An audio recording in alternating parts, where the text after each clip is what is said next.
सहित भवन भूपति के, आईन सहित भवन भूपति के, भवन भूपति के, भवन भूपति के, भवन भूपति के, भवन भूपति के, आईन सहित भवन भूपति के, आईन सहित भवन भूपति के, प्रगटे रघुकुल चंद अवध में आज बड़ो आनंद, प्रगटे रघुकुल चंद अवध में आज बड़ो आनंद, आज बड़ो आनंद,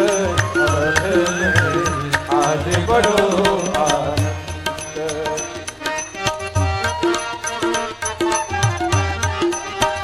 नवमी तिथि मधुमास पवन बह, नवमी तिथि मधुमास पवन बह, नवमी तिथि मधुमास पवन बह, नवमी तिथि मधुमास पवन बह, शीतल सुरभित मंद अवध में आज बड़ो आनंद, शीतल सुरभित मंद अवध में आज बड़ो आनंद, आज बड़ो आनंद, आज बड़ो आनंद।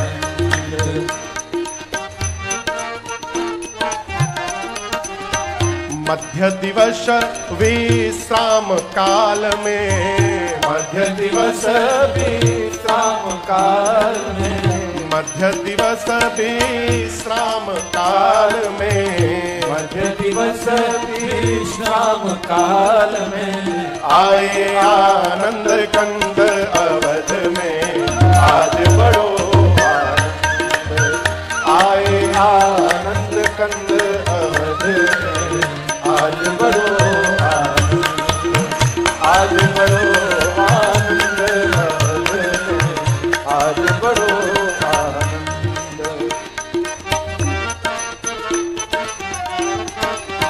जनराजेश भूप जीवन के, जनराजेश भूप जीवन के, भूप जीवन के, भूप जीवन के, हर भूप जीवन के, भूप जीवन के, जनराजेश भूप जीवन के, जनराजेश भूप जीवन के, मिटे सकल दुख द्वंद अवध में आज बड़ो आनंद, मिटे सकल दुख द्वंद अवध में आज बड़ो आनंद, आज बड़ो आनंद अवध में आज बड़ो आनंद, आज बड़ो आनंद अवध में आज बड़ो आनंद, आज बड़ो आनंद अवध में आज बड़ो आनंद, आज बड़ो आनंद, आज बड़ो आनंद।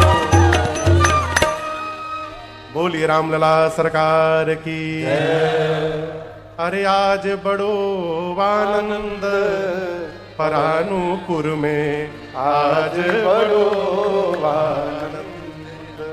भगवान अवतार लिए अयोध्या में आनंद महोत्सव चल रहा है, लेकिन आपको बताऊं श्री चक्रवर्ती जी थोड़े उदास थे। काहे उदास थे बाबू? गुरु जी की बात याद करके, धारहु धीर हुई हहीं सुत चारि। गुरुदेव ने क्या कहा था? कितने पुत्र होंगे? 4।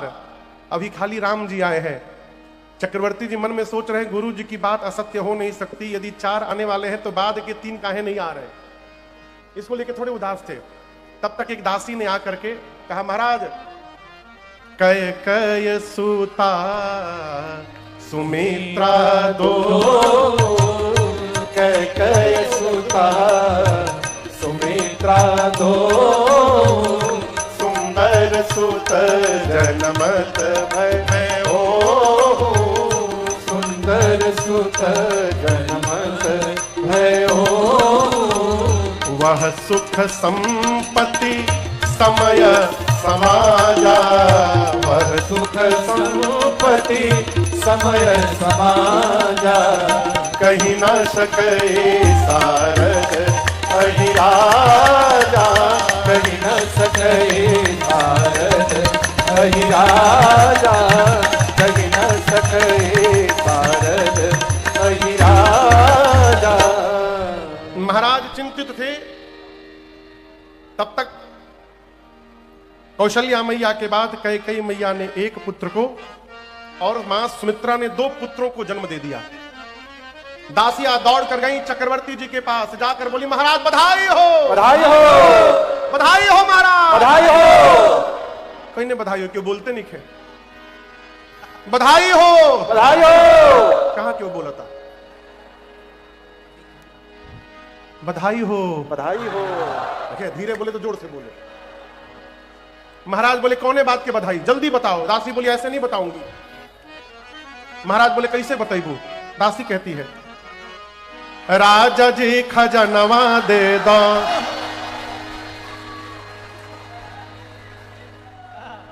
रानी जी गहनवा दे दो, राजा जी खजनवा दे दो, रानी जी गहनवा दे दो, राजा जी खजनवा दे दो, रानी जी गहनवा दे दो, राजा जी खजनवा दे दो, रानी जी गहनवा दे दो।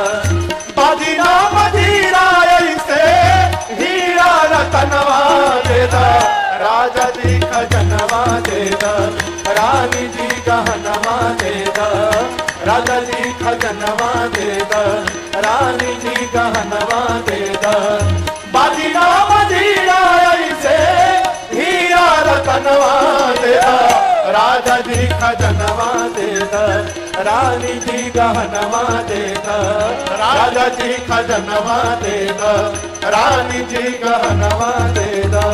महाराज बोले कौन खजाना चाहिए, कौन गहना चाहिए? दासी बोली हल्का हसूली कारा छाड़ा, बाजू बंद झुमका डारा, हल्का हसूली कारा छाड़ा, बाजू बंद झुमका डारा, हल्का हसूली कारा छाड़ा, बाजू बंद झुमका डारा, हल्का हसूली कारा छाड़ा, बाजू बंद झुमका डारा।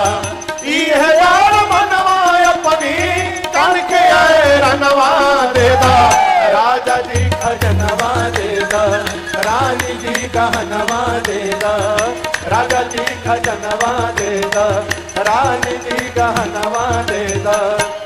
हाँ तो भाई साहब बाजू बंद मिल गई, झुमका मिल गई, हमार तो हो गई। दूसरी दासी आई, महाराज बोली तहरा क्या चाहिए? उसने कहा पाँव के पैजनिया दे दो, कमर कर धनिया दे दो, पाँव के पैजनिया दे दो, कमर कर धनिया दे दो, पाँव के पैजनिया दे दो, कमर कर धनिया दे दो, पाँव के पैजनिया दे दो, कमर कर धनिया दे दो। यह बास कनवा अपनी करके कंगनवा दे दो, राजा जी खजनवा दे दो, रानी जी गहनवा दे दो, राजा जी खजनवा दे दो, रानी जी गहनवा दे दो।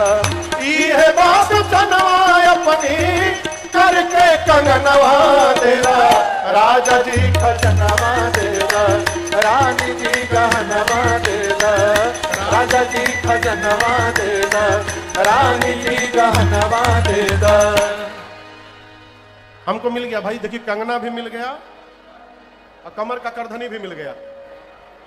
तीसरी दासी आई, बोली आपको क्या चाहिए? बोली अरे हमारा तो कुछ ना चाहिए, ये इच्छा मनवा माही, हमारा तो कुछ ना चाहिए, ये इच्छा मनवा माही, हमारा तो कुछ ना चाहिए, ये इच्छा मनवा माही, हमारा तो कुछ ना चाहिए, ये इच्छा मनवा माही।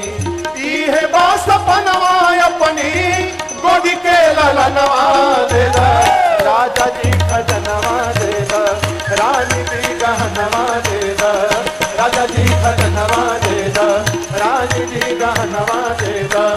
मदीना मदीना ऐसे हीरा रतन गहनवा दे दा, राजा जी खजनवा दे दा, रानी जी गहनवा दे दा, राजा जी खजनवा दे दा, रानी जी गहनवा दे दा, राजा जी खजनवा दे दा, रानी जी गहनवा दे दा।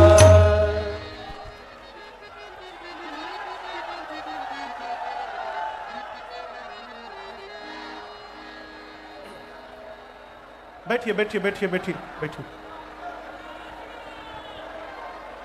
आनंद बाबू तो इतना दे दी कि हमरा दुकान खोले के पड़ी। राम जी के बाद तीनों भाई आए।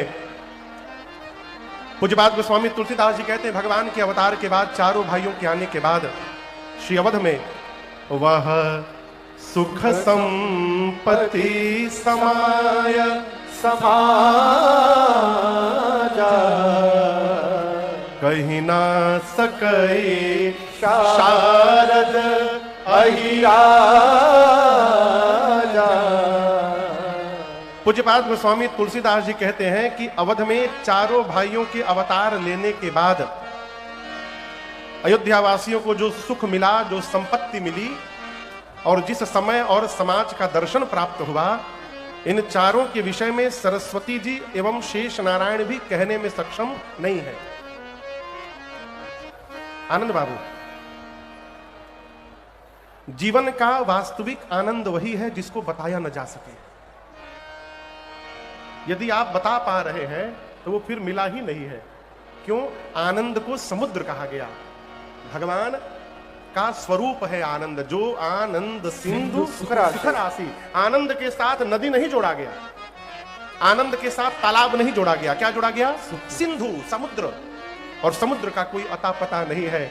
उसी प्रकार जीवन में जब सुख मिलेगा, आनंद मिलेगा, तो उसको बताया नहीं जा सकता। अभी अभी हम जब ऑस्ट्रेलिया में थे ना, वहां किसी ने कहा कि यहां आने के बाद किसी ने कहा महाराज बहुत मजा आया। मैंने निवेदन किया भाई मजा नहीं आया, आनंद आया। क्यों? जब मजा आएगा तो सजा भी मिलेगी। जब मजा आएगा तो सजा भी आएगा। लेकिन आनंद आने के बाद जीवन में दोबारा कुछ आने वाला नहीं है, क्योंकि आनंद अपने आप में परिपूर्ण है। गोस्वामी जी कहते हैं वो सुख संपत्ति, समय, समाज, इसके बारे में कोई बता नहीं सकता। कई लोग बुरा ना मानिएगा, एक बात कहूं, बोलूं, हो सकता है मैं गलत भी हूं, लेकिन मैं अपना एक भाव आपके सामने प्रकट करना चाहता हूं। कई लोग भगवत नाम लेते हैं ना तो उसको गिनते हैं, मशीन लगा के गिनते हैं। गिनना बंद करिए। क्यों? गिनने के बाद अभिमान हो जाता है कि आज मैंने 1 लाख जप लिया, आज मैंने 5 करोड़ जप लिया। मन में ये भाव आना कि हमने इतना जप लिया, यही अभिमान को जन्म दे देता है। आप गिनिए मत, आप केवल जपते रहिए। गिनने का काम रघुनाथ जी के ऊपर छोड़ दीजिए। प्रभु हम तो जपे जा रहे हैं और आप ही गिनते रहिएगा, हिसाब लगाते रहिएगा। हम गिनेंगे तो भूल भी होगा, भगवान गिनेंगे तो भूल भी नहीं होगा। आप तो केवल लगे रहिए बस। और यही वास्तविक जीवन की संपत्ति है। आपको बताऊं, महात्मा लोग, एक महात्मा कथाओं में मैं बार बार निवेदन करता हूं, एक महात्मा हजारी माला रखे थे। हजारी माला जानते हैं ना? उसमें 1008 मन का। आनंद बाबू, इसमें 108 मन का है। उनके माला में 1008 मन का। इतनी बड़ी माला, गले में पोटली लगा करके, हाथ दोनों तरफ से डाल करके, और उसको महात्मा लोग जपते हैं ऐसे ऐसे करके। तो वो ऐसे नहीं जपते थे, वो छत के ऊपर चले जाते थे। सरकार, छत के ऊपर चले जाते थे और छत से मलवा नीचे लटका देते थे। पूरी माला ऊपर से नीचे लटका देते थे और ऐसे ऐसे नहीं जपते थे, राम राम राम। तो किसी ने कहा महाराज ही कौन नया निंजा टेक्निक निकाल लिए माला जपने का? आज तक तो हम ऐसे ऐसे देखे जपते हुए, आप ऐसे ऐसे खींच रहे हैं। बोले तुम मूर्ख हो, यहां राम नाम की लूट मची है, जितना लूट सकते हो लूट लो। जब तक तुम 1 लूटोगे मैं 150-200 लूट लूंगा। ये क्या है? ये परम अर्थ है। ये कथा कहती है जीवन में जितना हो सके संपत्ति को जमा करिए। ये वाली संपत्ति जमा करिएगा ना तो सुख मिलेगा, ये वाली संपत्ति जमा करिएगा तो आनंद प्राप्त होगा। ये इसकी महिमा है। अयोध्या वासियों को परम अर्थ प्राप्त हुआ संपत्ति के रूप में। यही संपत्ति मीराबाई को मिली और मीराबाई घूम घूम कर गाती थी, पायो जी मैंने, राम रतन धन पायो, पायो जी मैंने, राम रतन धन पायो। ये राम धन है, इस धन को जमा करिए, उस धन के साथ साथ इस धन को भी जमा करिए, यही परलोक बनाएगा। गोस्वामी जी कहते हैं